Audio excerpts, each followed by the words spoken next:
हिंदुस्तान की आवाज में आप सभी का स्वागत है। मैं हूं आपका दोस्त मोहम्मद मुकीम शेख। आइए देखते हैं आज के मुख्य समाचार। चैत्यभूमि शिवाजी पार्क में रामदास आठवले ने कांग्रेस के लिए ऐसा क्या कह दिया, आप भी जानें। मुंबई के दादर शिवाजी पार्क चैत्यभूमि से हिंदुस्तान की आवाज के लिए वरिष्ठ पत्रकार कपिलदेव खरवार की रिपोर्ट।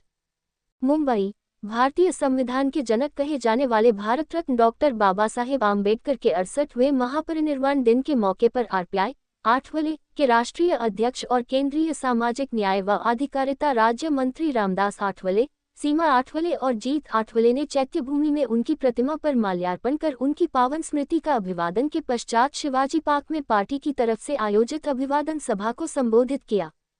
रामदास आठवले ने हमेशा की तरह अभिवादन सभा में भी अपनी नई कविता भारत है मेरा गाँव और मेरे दिल में है बाबा साहेब का नाम से अपना भाषण प्रारंभ किया।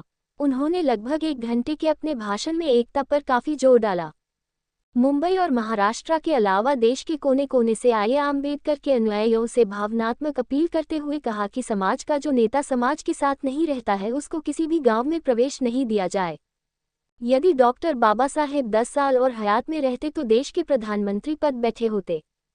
कांग्रेस की केंद्र सरकार ने उनकी अंत्येष्टि के लिए दिल्ली में जगह नहीं दिया। फिर उनका शव इसी चैत्यभूमि में जलाया गया। चैत्यभूमि के विकास के लिए मनपा तैयार है। नरेंद्र मोदी के नेतृत्व में भारत में सरदार वल्लभभाई पटेल की प्रतिमा की तरह हिंदू मिल की जगह डॉक्टर बाबा साहेब की प्रतिमा लगाने का काम चल रहा है। देश भर में सबसे अधिक पुतला डॉक्टर बाबा साहेब का लगाया गया है। श्री आठवले ने अपने भाषण में इस बात का खुलासा करते हुए कहा कि हम चाहते हैं कि मराठा समाज के गरीब लोगों को भी आरक्षण का लाभ मिले। मेरी अपनी सरकार से आग्रह है कि 2021 तक के झोपड़ा को संरक्षण मिले। फिर एक कविता काम करना नहीं है आसान, हमको चुनाव चिन्ह मिला है गन्ना किसान। चुनाव आयोग ने हमको गन्ना किसान चुनाव चिन्ह दिया है। हमारी पार्टी देश के सभी राज्यों में अस्तित्व में आ गई है। महाराष्ट्र की सरकार में हमारी भी हिस्सेदारी हो, इसके लिए हमने दिल्ली में अमित शाह और जेपी नड्डा से मिलकर उनसे बातचीत कर लिया है। अभिवादन सभा को संबोधित करने वालों में प्रमुख रूप से सीमा आठवले, अविनाश महातेका, गौतम सोनावने, सिद्धार्थ कासारे का नाम शामिल है। अब आप देखेंगे गौतम सोनावने आरपीआई आठवले के महासचिव से हमारे संवाददाता के साथ बातचीत का प्रमुख। हमारे चैनल के दर्शक देख रहे हैं मेरे कैमरे में Republican party of India Athawale और महामानव डॉक्टर बाबा साहब अम्बेडकर के महापरिनिर्वाण दिवस पर जाहिर सभा का आयोजन शिवाजी पार्क में किया गया है और अभी सभा खत्म हुई। पार्टी के राष्ट्रीय महासचिव गौतम भाई सोनवने हमारे साथ हैं। मैं जानना चाहता हूं कि आज के सभा के लिए क्या कहना चाहते हैं हमारे चैनल के दर्शकों को और जो मुंबई और महाराष्ट्र से तमाम अम्बेडकरी जनता पार्टी के कार्यकर्ता लोग आए उनको क्या संदेश आप देना चाहते हैं। गौतम भाई सोनवने का हमारे चैनल में हार्दिक स्वागत है।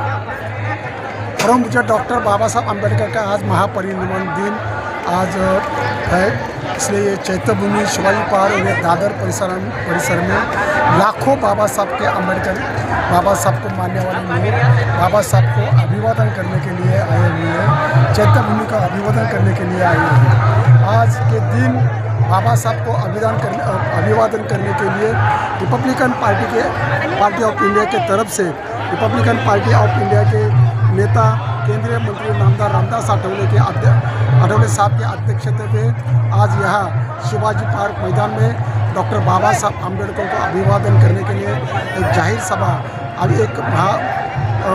सभा आज यहाँ आयोजित किया था। आज इस सभा में रिपब्लिकन पार्टी के नेता रामदास आठवले साहब और रिपब्लिकन पार्टी के सब नेताओं ने बाबा साहब का अभिवादन किया। हमारा कहना ये है कि बाबा साहब इस देश का संविधान लेकर जो 75 ईयर यानी कि आज अमृत महोत्सव सेलिब्रेट हो रहा है बाबा साहब के संविधान का।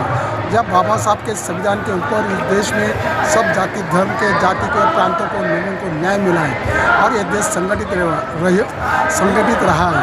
आजू बाजू के देश में एक बांग्लादेश हो, पाकिस्तान हो, श्रीलंका में क्या वाक़ा चली है, उनको बाबा साहब जैसे नेता नहीं मिले।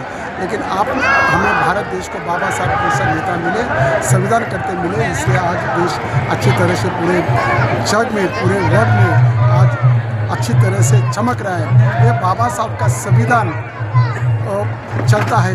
हमारा आज संकल्प रिपब्लिकन पार्टी के कार्यकर्ताओं ने किया, बाबा साहब का संविधान 75 साल के बाद भी, 75 साल के बाद भी हम सब लोग सर पे लेते हैं, तो बाबा साहब ने निर्मित किया हुआ रिपब्लिकन पार्टी क्यों नहीं सब लोग मानते हैं। तो बाबा साहब की रिपब्लिकन पार्टी भी ये संविधानकर्ता ने निर्मित किया है, बाबा साहब ने निर्मित किया है। ये रिपब्लिकन पार्टी भी महाराष्ट्र में या देश में अच्छी ढंग से सब लोगों ने, जाति धर्म के लोगों ने बाबा साहब की पार्टी को शिक्षा देना चाहिए, ऐसा हमारा कहना है। और आज हमने ये बाबा साहब को अभिवादन करके संकल्प लिया है कि बाबा साहब की पार्टी पूरे देश में बड़ी ताकत में बढ़ाई, ऐसा हमने अभिवादन बाबा साहब को अभिवादन करते हुए संकल्प किया है। धन्यवाद।